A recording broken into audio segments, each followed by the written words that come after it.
Ukraine युद्ध के mastermind कहे जाने वाले अलेक्जेंडर दुगिन ने बड़ा बयान दिया है। उन्होंने अपनी बेटी दारिया दुगिन की हत्या को देश के लिए कुर्बानी बताया है। प्रेसिडेंट के पुतिन के ब्रेन माने जाने वाले अलेक्जेंडर दुगिन ने कहा है कि वो दारिया की हत्या का बदला नहीं बल्कि यूक्रेन पर जीत चाहते हैं। इस बीच मिलिट्री जर्नलिस्ट दारिया दुगिन की हत्या पर रूस की खुफिया एजेंसी ने बड़ी जानकारी सामने रखी है। जिस कार धमाके से समूचा रूस थर्रा उठा था, जिस हत्याकांड से प्रेसिडेंट पुतिन खुद कांप उठे थे, जिस बारूदी ब्लास्ट ने रूसी एजेंसी को खुल्लम खुल्ला चुनौती दी थी, उसके बारे में सनसनीखेज खुलासा हुआ है।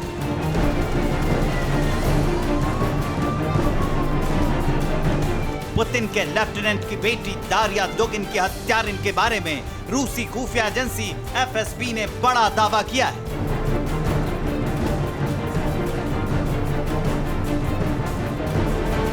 एफएसबी अफसरों ने कातिल की कुंडली निकालकर जो चार्जशीट तैयार की है वो बेहद चौंकाने वाली है।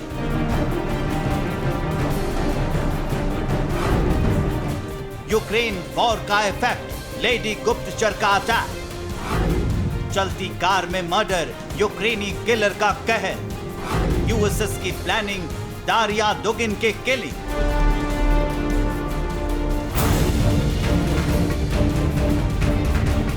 दारिया दुगिन की हत्या के ठीक तीसरे दिन रूस की संघीय सुरक्षा सेवा ने हत्यारे का पता लगाने का दावा किया है। रूसी मीडिया में आरोपी की यह तस्वीर चल रही है। एक रंगीन तस्वीर में वो कार का बोनेट खोलती नजर आ रही है।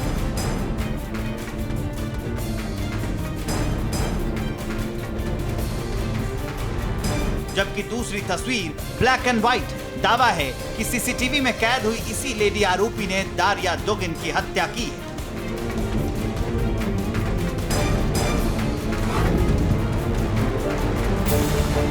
दुगिन की हत्या के गुत्थे सुलझाते हुए एफएसबी ने दावा किया है कि दारिया दुगिन की हत्या में पूरी तरह यूक्रेन का हाथ है। यूक्रेनियन स्पेशल सर्विसेज ने हत्याकांड को अंजाम दिया है। यूक्रेनी महिला जासूस नतालिया वोक ने दारिया की हत्या की। दावा है कि नतालिया ने ही दारिया की कार में बम लगाया था। दारिया को मौत के घाट उतारने के बाद नतालिया रूस से फरार हो गई। दावा किया जा रहा है कि नतालिया रूस की सरहद पार कर चुकी है। एफएसबी के मुताबिक यूक्रेन स्पेशल सर्विसेज ने नतालिया को रूस भेजा था। यूएसएस ने टारगेट फिक्स कर पूरी तैयारी के साथ नतालिया की रूस में एंट्री करवाई। मास्टरमाइंड यूक्रेनियन स्पेशल सर्विसेज, यानी सीधे सीधे यूक्रेन को इस अटैक के लिए जिम्मेदार ठहराया गया है। लेडी किलर कौन? नतालिया वोक, यूक्रेन की जासूस ये बताई जाती हैं। और टारगेट कौन था? दारिया दुगिन। क्योंकि अलेक्जेंडर दुगिन तो व्लादिमीर पुतिन के ब्रेन माने ही जाते हैं, उनके गुरु माने ही जाते हैं। लेकिन दारिया दुगिन पर भी वेस्टर्न कंट्रीज ने तमाम तरह के प्रतिबंध मुलव्विस कर रखे थे। लोकेशन देखिए, मॉस्को। हत्या के बाद एस्टोनिया भागने में कामयाब रही नतालिया। यह बहुत बड़ी जानकारी है और यह रूस के लिए बहुत बड़ा झटका है। रूसी खुफिया एजेंसी एफएसबी ने नतालिया की पूरी कुंडली निकालने का दावा किया है। ये पहचान पत्र नतालिया का ही है। इसमें नतालिया की जो जन्म तारीख है उसके मुताबिक उसका जन्म 1989 में यूक्रेन में हुआ था। नतालिया जुलाई में आखिरी हफ्ते में रूस आई थी। रिपोर्ट के मुताबिक नतालिया यूक्रेन के लिए जासूसी का काम करती है। अपने मिशन पर 23 जुलाई 2022 को रूस पहुंची। रूस में उसके साथ उसकी 12 बरस की बेटी भी थी। मॉस्को के उसी अपार्टमेंट में फ्लैट लिया जहां दारिया रहती। मां और बेटी दोनों उस समारोह में मौजूद थी जहां दारिया मेहमान थी।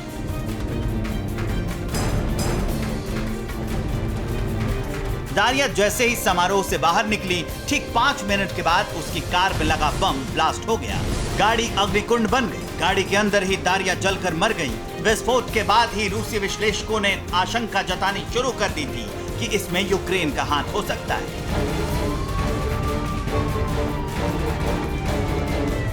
जब एफएसबी ने जांच शुरू की तो उसका एक एक दावा चौंकाने वाला था।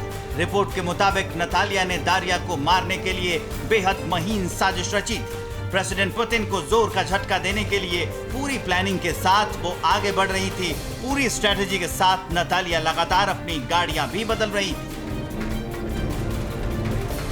रूस में शामिल होते समय डोनेट्स्क की गाड़ी का नंबर वो भी अब डिस्क्लोज किया जा चुका है, जो कि E982XH DPR बताया जा रहा है और इसी की मूवमेंट पर लगातार नजर भी बनाई गई थी। और मॉस्को में कजाकिस्तानी नंबर प्लेट 172AJDO2 इसको लेकर भी कई इन्वेस्टिगेशंस की गई हैं, क्योंकि ये वो गाड़ी है जो हत्या के बाद भागते समय अब एक और नंबर यूक्रेनी नंबर प्लेट की गाड़ी के बारे में खुलासा हो रहा है, जो कि AH777-1IP थी। यानी हत्याकांड को अंजाम देने के लिए नतालिया ने 3 गाड़ियों का इस्तेमाल किया। 3 में से 2 गाड़ियों में यूक्रेन का नंबर था और एक गाड़ी कजाकिस्तान के नंबर वाली थी। दावा किया जा रहा है कि दारिया की चलती कार के परखच्चे उड़ाने के बाद गाड़ी से ही नतालिया एस्टोनिया भाग गई। लेकिन तब तक रूस में कोहराम मच गया था। मॉस्को का पावर सेंटर हिल गया था, क्योंकि दारिया दुगिन प्रेसिडेंट पुतिन के बेहद करीबी अलेक्जेंडर दुगिन की बेटी थी।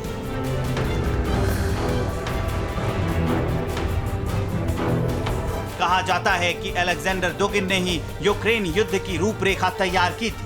रूस में दारिया एक राजनीतिक विश्लेषक के रूप में मशहूर है। इसके साथ ही वो पुतिन का समर्थन करने वाले यूनाइटेड गोल्ड इंटरनेशनल की संपादक है।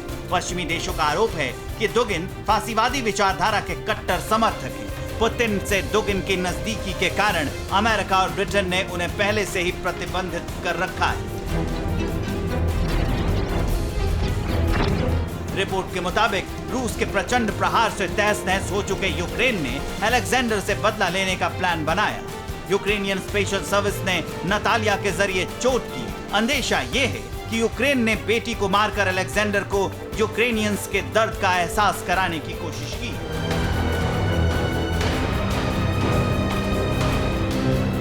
हालांकि यूक्रेन ने तमाम आरोपों को सिरे से खारिज कर दिया है, लेकिन यूक्रेन की आशंका है कि रूस इसका बदला ले सकता है।